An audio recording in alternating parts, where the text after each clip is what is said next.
Assalamualaikum warahmatullahi wabarakatuh. Mohon maaf, baru minggu ini saya membahas ya mengenai outline tugas presentasi yang akan dibuat nanti. Nanti ada dua opsi yang bisa kalian pilih. Opsi pertama nanti outline-nya tentang program ya, outline program. Kemudian outline yang kedua adalah penelitian ilmiah. Nah, karena di mata kuliah SPK ini bisa dua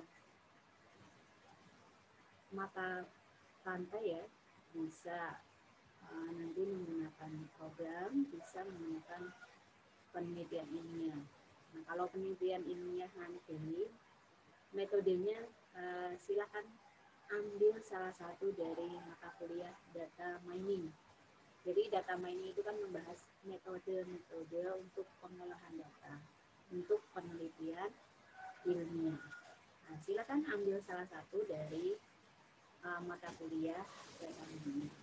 Nah, begitu kan sudah dibahas oleh dosen ya, dosen yang mengampu mata kuliah data mining. Silakan ambil metode yang kalian anggap mudah, kalian kuasai.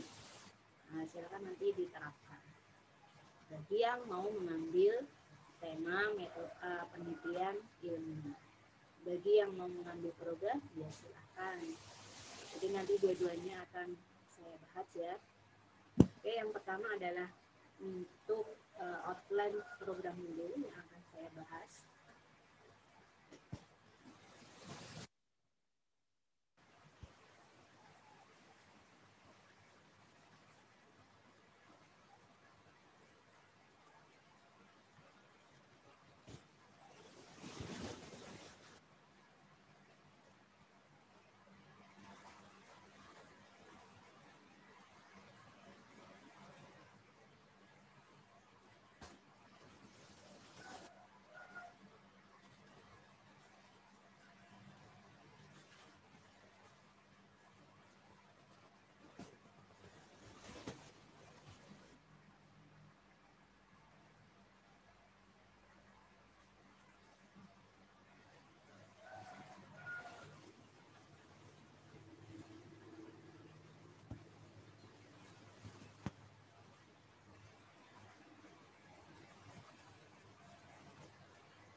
Oke.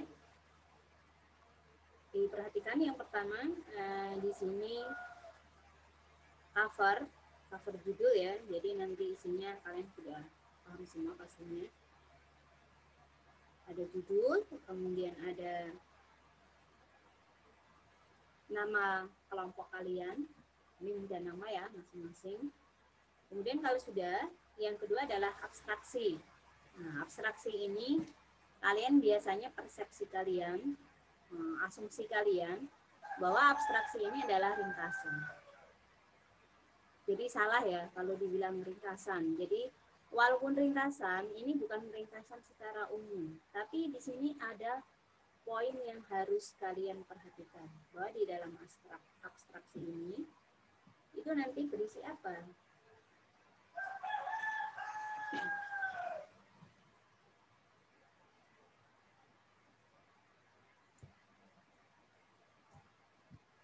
Itu nanti ada masalah pokok. Nah, masalah pokok di bab berapa?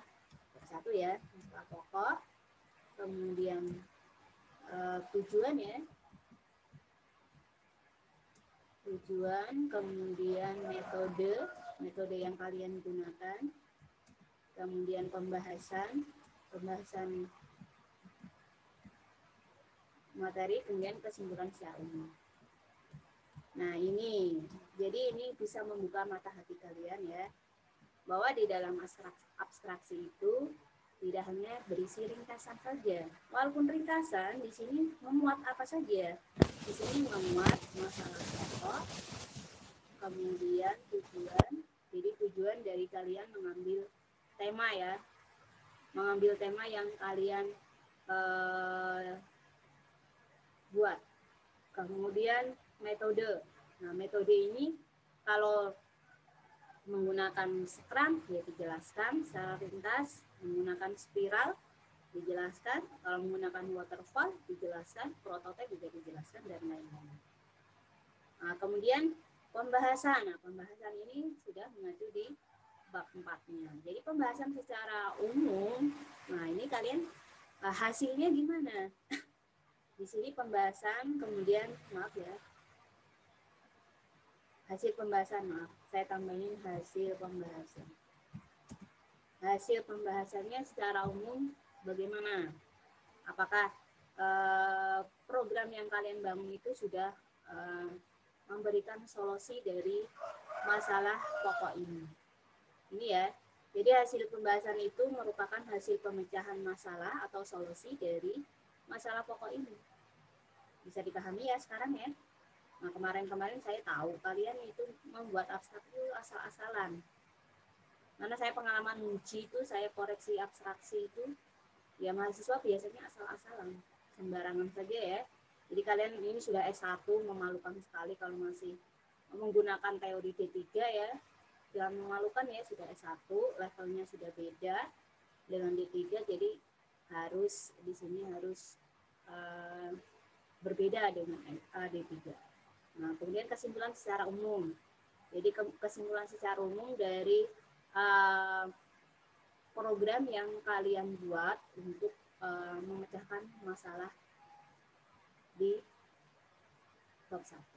Jadi secara umum sistem yang ada di perusahaan yang kalian observasi atau kalian riset dan usulan dari program yang kalian buat ini sudah memberikan solusi belum di masalah perusahaan tersebut. Gitu ya, ini kesimpulan secara umum. Nah, nanti bisa dikembangkannya ya di bab 5. Kalau di abstraksi ini kan hanya kesimpulan secara umum. Sudah bisa. Jadi gambaran secara umum, program yang kalian buat itu sudah menjawab masalah di perusahaan tersebut atau tidak. Gitu ya. Kemudian daftar isi kalian sudah paham. Jadi nggak perlu saya bahas. Kemudian saya langsung ke bab 1. Ini kekecilan ya, mungkin di kalian saya perbesar sedikit.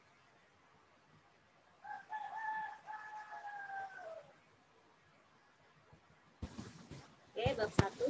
Bab 1 di sini ada latar belakang masalah. Nah, di sini saya harapkan di latar belakang masalah ini, poin 1.1, kalian di sini nanti ambil minimal 2 jurnal ya.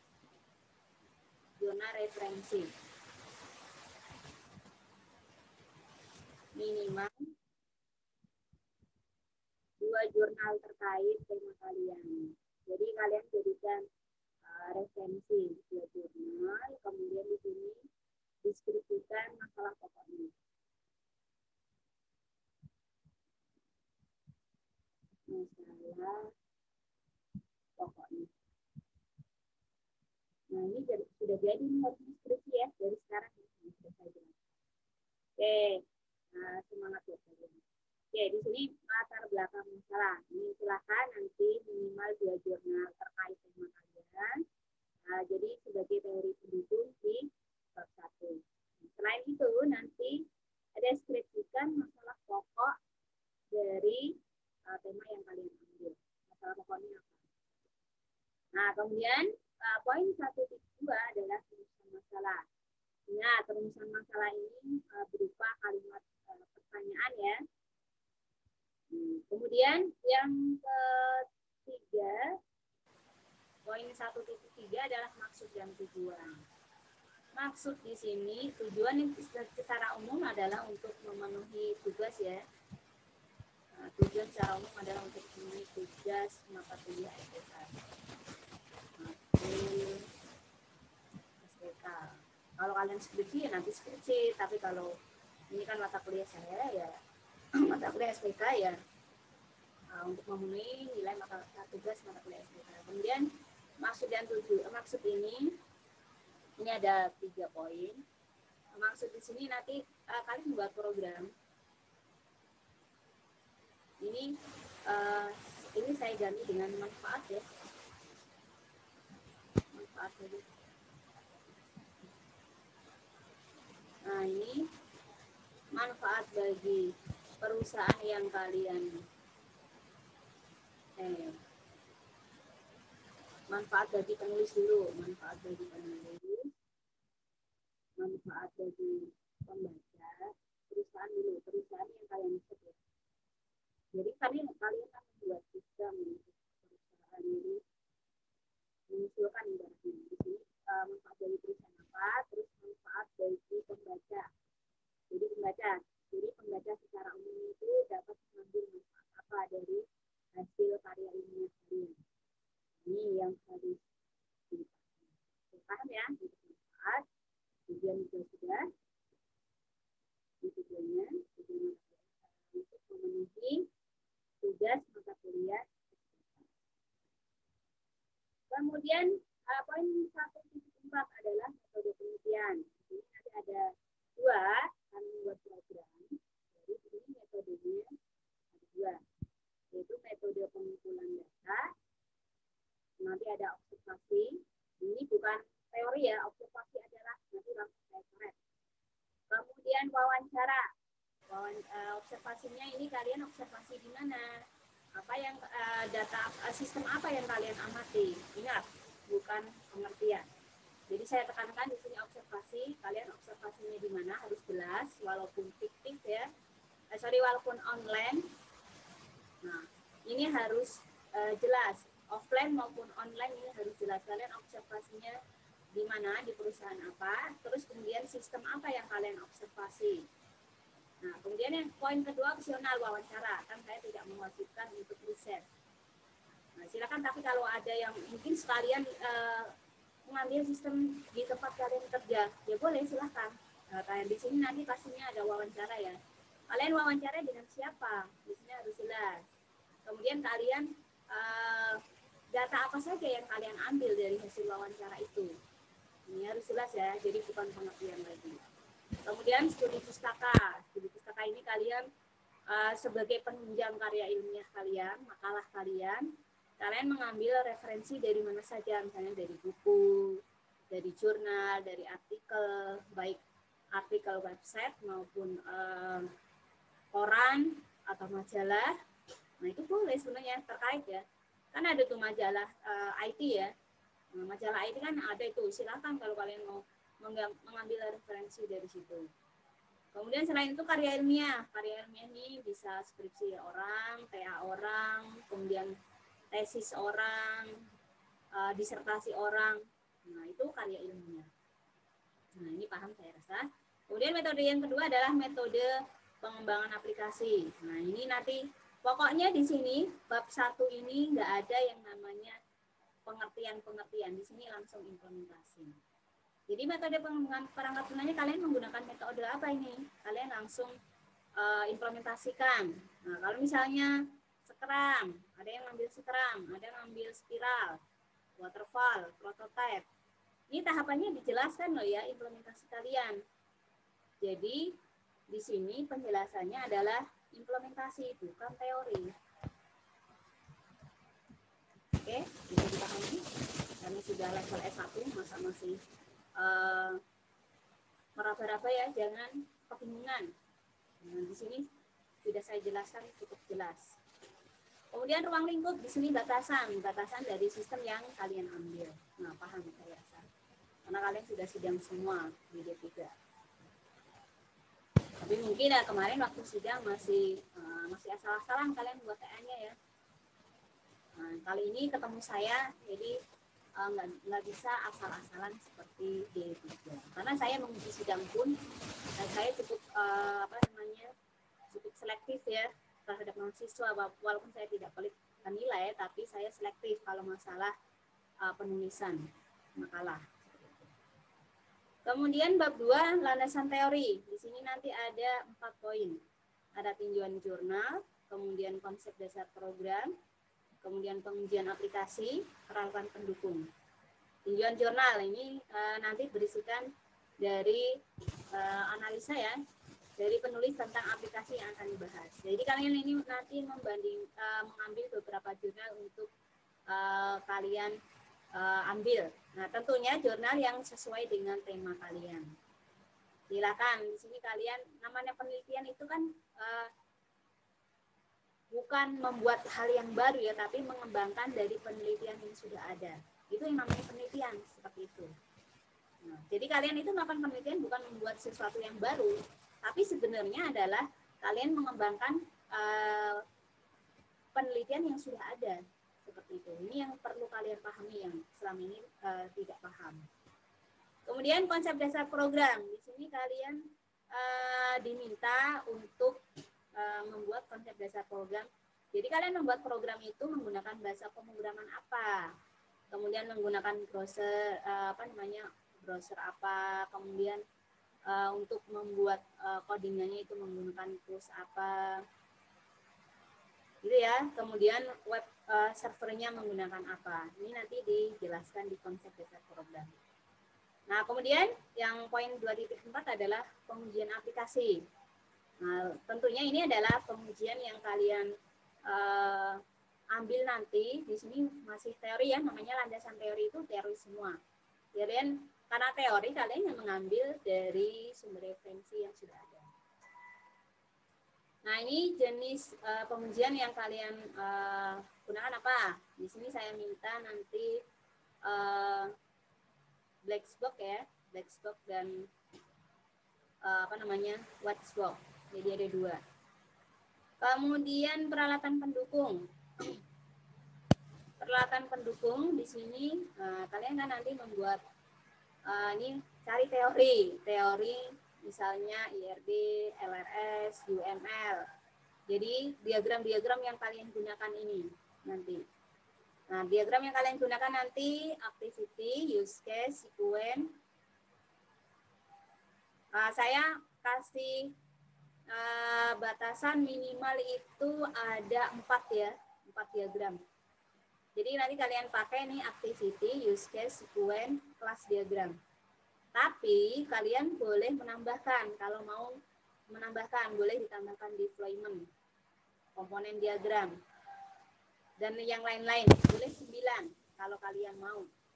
Tapi di sini saya batasi minimal, bukan batasi ya, batas minimalnya 4, activity, use case, sequence, dan class diagram. Oke. Kemudian bab 3. Bab 3 di sini pertama ada analisa kebutuhan aplikasi. Di sini nanti kalian mengidentifikasi masalah, identifikasi masalah pokoknya, kemudian analisa kebutuhan aplikasi. Jadi kebutuhan aplikasinya itu nanti kan ada kebutuhan aplikasi, kebutuhan pengguna, ya. Jadi penggunanya itu nanti siapa saja jika kalian membuat aplikasi. Ya, contohnya web Elmusa. Web Elmusa ini penggunanya siapa? Ada mahasiswa, ada dosen, ada karyawan ya. Nah itu namanya pengguna. Nah, selain analisa kebutuhan pengguna, analisa kebutuhan sistemnya. Kebutuhan sistemnya itu apa saja? Nah, kebutuhan sistemnya ini nanti ada kebutuhan fungsional dan non-fungsional. Saya rasa kalian sudah paham karena di mata kuliah rekayasa perangkat semuanya sudah dijelaskan. Itu ya. Jadi jangan bilang kalian nggak paham.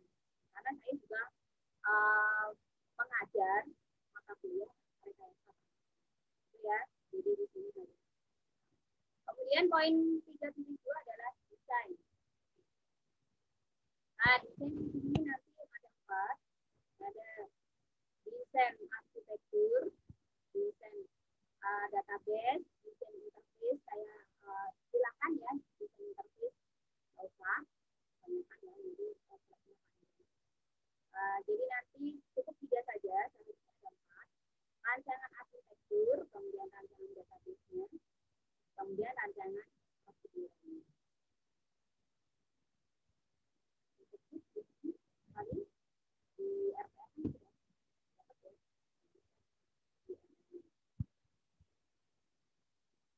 Database apa? DFD ya.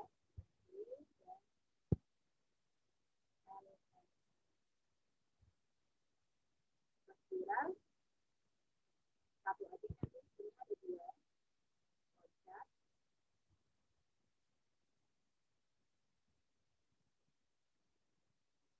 dan grade nanti kalian satu aja. Jadi nanti ada konsep, ada grade ya. Kemudian yang selanjutnya 3.3 adalah implementasi. Implementasi di sini kalian screenshot programnya. Nah, di sini kalian misalnya screenshot form transaksi. Nah, di sini ada koordinat koordinat dari form transaksi. Jadi semua form yang terkait dengan sistem yang kalian ambil nanti kalian screenshot, kemudian di bawahnya kalian kasih copy kodenya. Kemudian teksturnya di sini opsional ya, box dan box. Silakan pilih salah satu aja. Kemudian supportnya, support di sini adalah spesifikasi hardware dan software.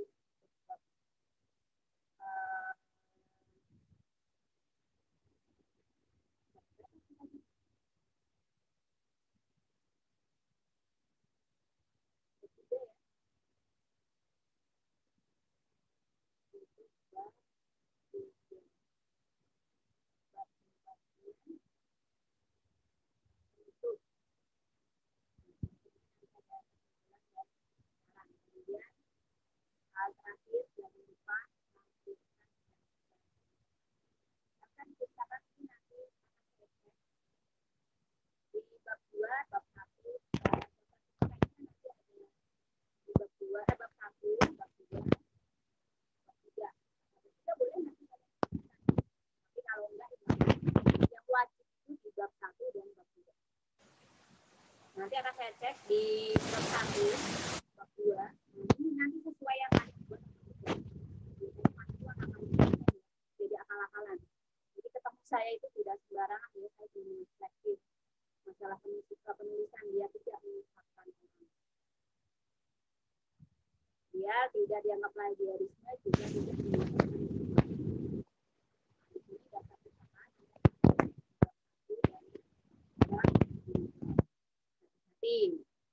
jangan sembarangan membuat cukup untuk pembahasan outline program. Silakan nanti kalau belum jelas ya seperti biasa, kalian sudah dewasa ya, nanti silakan diskusikan saja di forum. Oke, yang kedua outline penelitian ini.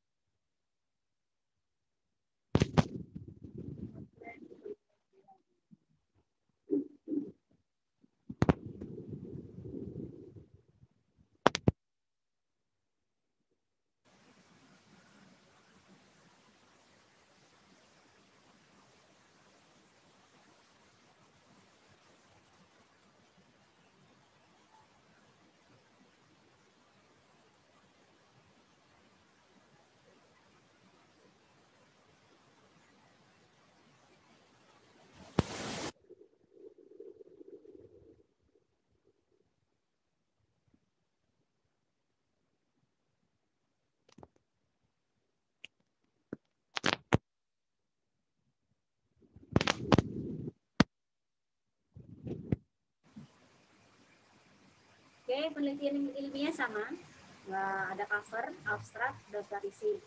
Poinnya sama dengan outline tadi. Ini cuman yang di sini membedakan program dengan penelitian ilmiah ya. Di sini kalian di sini untuk penelitian ilmiah adalah mengolah data. Kalau di poin 1 tadi di outline 1 adalah kalian membuat program. Begitu. Oke, di sini bab 1. Nah, di sini berisi latar belakang masalah. Ini sudah saya jelaskan. sudah paham. Di sini tetap sama ya, nanti kalian mengambil referensi untuk latar belakang masalah ini, beberapa jurnal, kemudian kalian deskripsikan masalah pokoknya. Kemudian poin 1.2 adalah identifikasi masalah, sama kayak tadi. Kemudian maksud dan tujuan juga sama. Kemudian metode penelitian. Nah, di sini metode penelitiannya sama kayak seperti tadi ya. Jadi kalian jelaskan observasi, kalian observasi di mana. Nah, sistem apa yang kalian amati? Wawancara juga sama, studi pustaka sama, ruang lingkup sama, kemudian hipotesis. Hipotesis ini adalah dugaan sementara. Jadi dugaan sementara dari hasil penelitian kalian tentang sistem yang kalian ambil. Jadi kalian dugaan sementaranya apa? Sistem ini apa? Ya di sini biar lebih jelas. Ini seperti ini ya.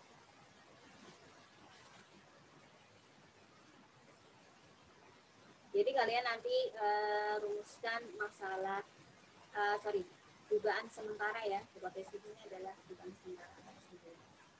Kemudian bab 2, nah di sini ada tinjauan pustaka, kemudian ada penelitian terkait, tinjauan organisasi atau objek penelitian.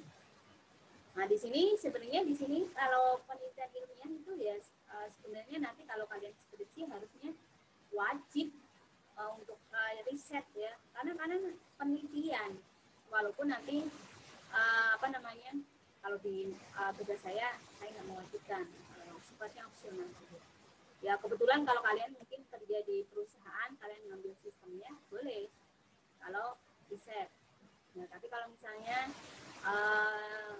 hanya observasi saja, ya boleh. Tapi di sini observasi juga harus jelas perusahaannya apa, seperti itu ya. Jadi jangan asal ngarang saja. Kemudian bab 3, nah di sini nanti ada tahapan penelitiannya. Tahapannya nanti bagaimana? Silakan nanti dijelaskan. Kemudian instrumen penelitian, instrumen di sini apa? Peralatan yang kalian gunakan, jadi peralatan pendukung yang kalian gunakan untuk melakukan penelitian. Kemudian metode pengumpulan data. Jadi tahapan ini nanti kalian buat diagram ya. Jadi di tahapan penelitian ini kalian buat diagram.